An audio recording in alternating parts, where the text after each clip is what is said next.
YS Jaganmohan Reddy గారికి political strategies ideas ఇవ్వడానికి ఎవరు ముందుకు రావట్లేదట. సో ఒకసారి ఇదే అంశం మీద విశ్లేషణ తీసుకునే ప్రయత్నం చేద్దాం. ప్రస్తుతం మనతో జర్నలిస్ట్ జగదేవ్ గారు ఉన్నారు, వెల్కమ్ చెప్దాం. Hello sir. Hello Zakir sir, ఎందువలన రావట్లేదు అంటారు?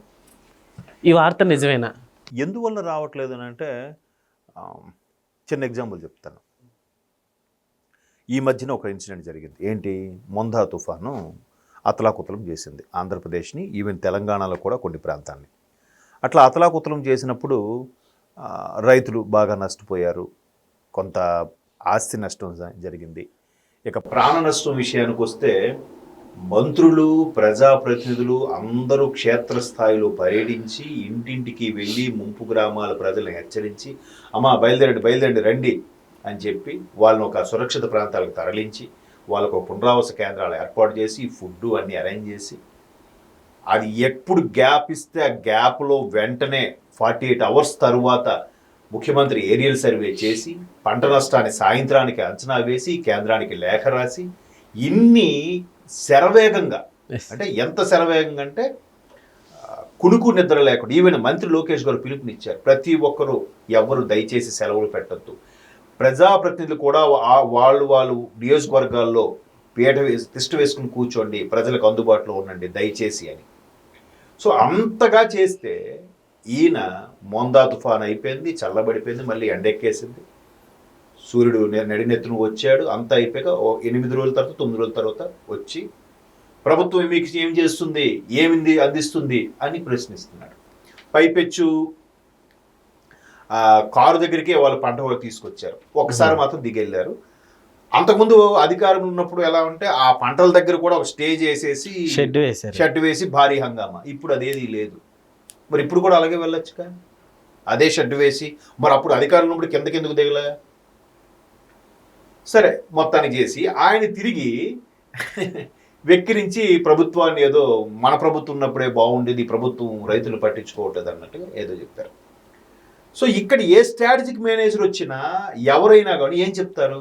సార్, అధికార పక్షం వాళ్ళు ఎక్కడా తగ్గట్లేదు, క్షేత్రస్థాయిలో మంత్రులు ప్రజాప్రతినిధులు పర్యటిస్తున్నారు, వాళ్ళకన్నా ముందు మీరు వెళ్ళిపోవాలి, అమ్మా ఏం కావాలి ఏంటి, వాళ్ళ కోసం మీ అవసరమైతే మీది ఖర్చు పెట్టైనా చేయాలి, ప్రభుత్వం ఏం చేయట్లేదు మేమే ముందు వచ్చాం అన్నట్టు మీరు మాట్లాడాలి అని చెప్పారనుకోండి, ఈయన వింటాడా? ఈయన వెళ్తాడా? ప్రభుత్వం లేనప్పుడే ఇలాగుంటే ప్రభుత్వం ఉంటే ఇంకెందుకు వెళ్తాడైనా? ఇంకా నేనే రాజుని అన్నట్టుగా ఉంటాడు కదా. సరే, ఇది ప్రశాంత్ కిషోర్ గారు బెస్ట్ ఎగ్జాంపుల్. ప్రశాంత్ కిషోర్ గారు రీసెంట్గా బీహార్ ఎన్నికల్లో కూడా ఒక పార్టీ పెట్టి ఆయన తరఫున కొంతమంది పోటీ చేస్తున్నారు. పక్కన పెడితే ఆయన 2021 ఎండింగ్లోనూ 22 స్టార్టింగ్లోనూ ఒక మాట చెప్పాడు. ఏదో ఒక సమావేశం అయితే దానికి చీఫ్ గెస్ట్గా వెళ్ళి, మీరు ఒక పొలిటికల్ స్ట్రాటజిక్ మేనేజర్గా ఉన్నారు కదా, మీరు ఎవరెవరికి సజెస్ట్ చేశారు, వాళ్ళందరికీ ఎట్లా ఉంది అన్ని చెప్తూ, ఆంధ్రప్రదేశ్లో ప్రస్తుత పరిస్థితి దారుణంగా ఉంది, రాబోయే రోజుల్లో మరొక శ్రీలంకలా తయారయ్యే అవకాశం ఉంది అని స్టేట్మెంట్ ఇచ్చాడు. వెంటనే ఆయన్ని టూట్ అని చెప్పి తీసేయడం ఏదో చేశారు. అంతకుముందు ఆయన ఏం చెప్పాడంట, మీరు గెలుచుకున్న 151 నియోజకవర్గాల్లో 90 నియోజకవర్గాల్లో ఎమ్మెల్యేల పనితీరు బాగోలేదు, వాళ్ళని మార్చుకోవాలి. తరువాత రహదారులు చాలా అధ్వానంగా ఉన్నాయి, రోడ్లు ఫస్ట్ అవి వేయాలి. ఇంకోటి, నిరుద్యోగులకి ఏదైనా ఒక ప్రాజెక్టో ఒక డెవలప్మెంటో ఏదో ఒకటి చూపించండి, ఏదో ఒకటి చేయండి, లేకపోతే ఇబ్బంది పడతారు. ఈ 150లో 90 తీసేస్తే రిమైనింగ్ 60 ఎన్ని ఉంటాయి. ఈ 60 కూడా మీరు ఇప్పటికైనా మార్చుకుంటే గెలుచుకుంటారు, లేకపోతే అవి కూడా రావు అని చెప్పారు. ఈయన ఇవన్నీ వదిలేసి ఆ 90 నియోజకవర్గాల్లో వాళ్ళ పనితీరు మార్చడం కూడా ఎలా చేశాడు? కొత్త వాళ్ళని తేలే, ఎక్కడ వాడిని అక్కడ, అక్కడ వాడిని అక్కడ, అక్కడ వాడిని ఇక్కడ అని పెట్టాడు.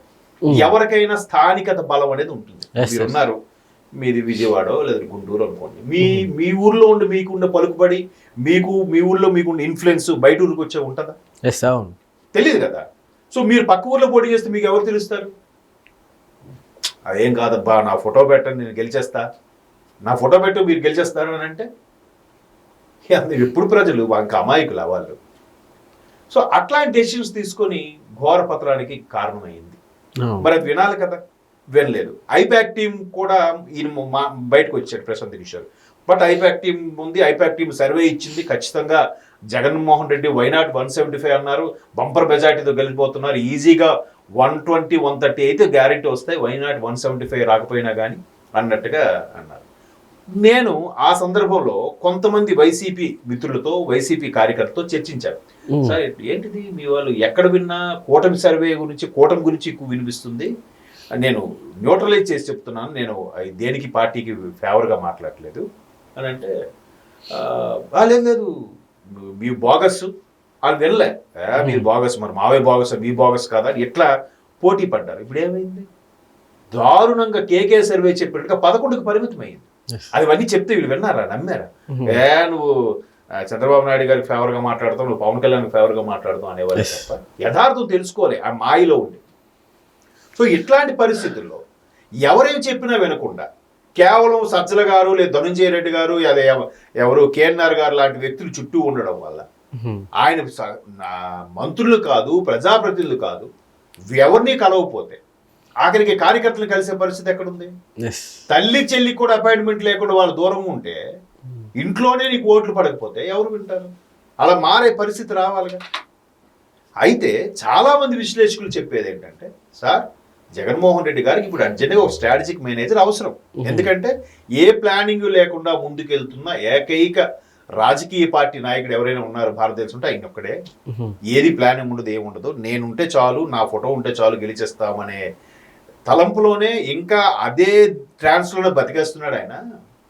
అది కరెక్ట్ కాదు అని చాలామంది చెప్తున్నారు. అండ్ మోర్ ఓవర్ అతని దగ్గరగా సన్నిహితులు వింటూ వాళ్ళు చెప్పింది ఏంటంటే, ఆయనకి ఏం చెప్పినా విన్నట్టు ఉంటాడు కానీ వెండు పట్టించుకోరు, ఆయనకి నచ్చిందే తోచిందే చేస్తాడు అని చాలామంది చెప్పగా విన్నాను. బేగి ఊరికి ఎందుకు ఈ మాట బయటకు వస్తుంది? ఎందుకంటే మొన్న జూన్ 4న ఎప్పుడో వెన్నుపోటు దినోత్సవం చేశారు.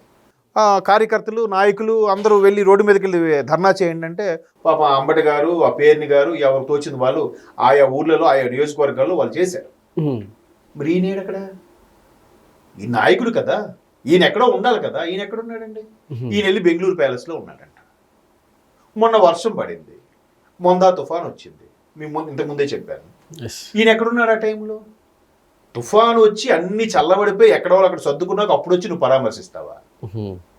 అరే అధికార పక్షాన్ని ఎంత బాగా చేసినా తెల్లకాగితం అంతా వదిలేసి ఆ మచ్చలు పట్టుకునేలాగా ఉండాలి విపక్షంలో ఉన్నవాళ్ళు.